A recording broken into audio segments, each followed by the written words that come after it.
पुण्याची स्पेशल मिसळ बनवणार आहे, तर त्याकरता मी इथे थोडंसं तेल तापायला ठेवलं, त्याच्यामध्ये जिरा ॲड केलेला आहे. आता कढीपत्ता पण ॲड केलेला आहे, अद्रक लसूणचा पेस्ट टाकलेला आहे.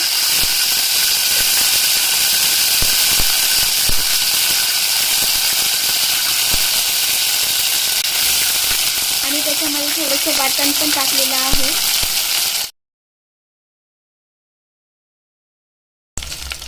मी आता त्याच्यामध्ये कांदा खोबऱ्याचं वाटण करून टाकलेलं आहे.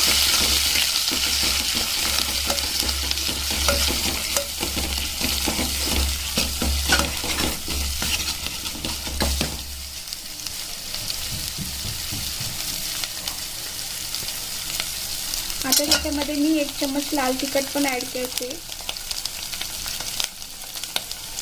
1 चम्मच हळद,